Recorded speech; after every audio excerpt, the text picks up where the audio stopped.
All right, guys, we'll go ahead and get started. Before we start, just kind of recap last week. Obviously, the block punt.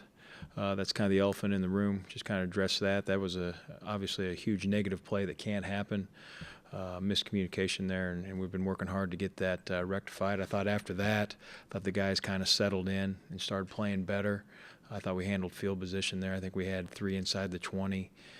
Britton did a nice job of punting the football. And then in the punt return game, I thought Jabril did a good job of setting field position, and we weren't tackled inside the 20 there. So that was those are all good things, but you can never have a negative play like that. So on to the next week, Baltimore Ravens, and they're a really good football unit, and we know what to expect from them. So we at the same time, you're working on the Ravens, but we're also working on the Cleveland Browns. So with that, I'll answer any questions. Is that when you work all off season, all training camp, all preseason, and then that happens to start the yeah, no, I mean it's the first one. It's like you get to Christmas, then you open up the present, and it's it's just a box of rocks, and you're disappointed.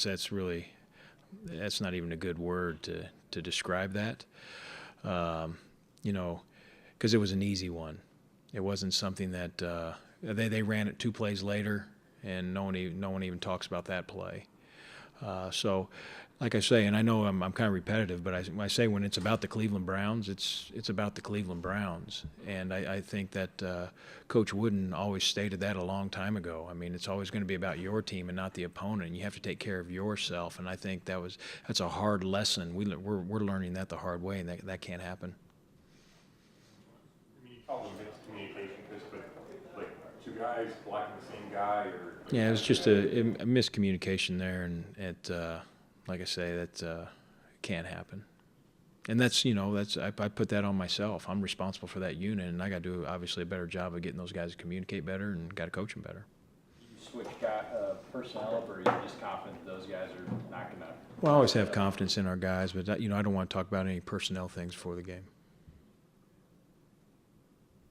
With Jabril on that long punt return that you took up the middle, what did you like about that?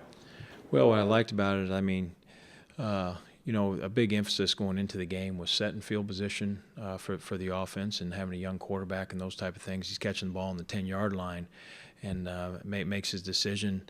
The thing about Jabril that's really nice is you can set up a return. He sets the return, but his instincts will also take over. So I think as a coverage unit, I mean, if I'm playing Jabril, you got to cover the whole field, because he can go perimeter and he can go up the middle, and he's not afraid. But I like his decisiveness. He makes a decision, he goes with it, and he runs strong. And I think those are all pluses for us. He looked like he was, and he talked about being angry when they punted out of bounds or whatever.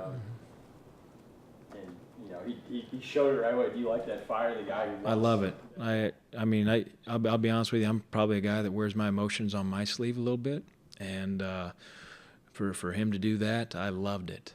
And that's what we want our unit to be.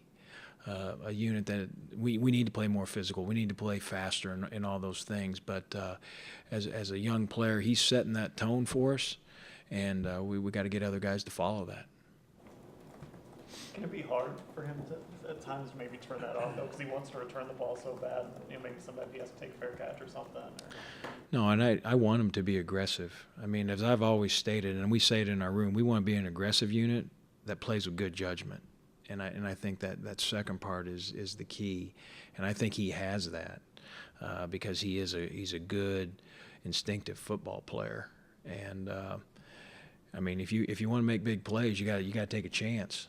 It's just like anything in life. You want to do something, you got to take a chance, and he's willing to do those things. So I got a lot of confidence in that guy.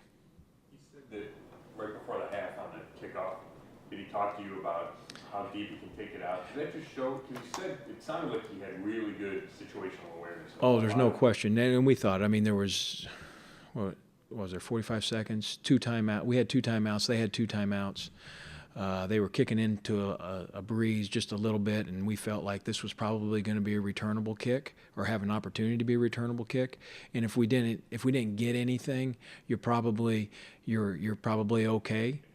From standpoint that you're not going to have to punt the football and you're going to get out and you're come to the next half. But I'm for it.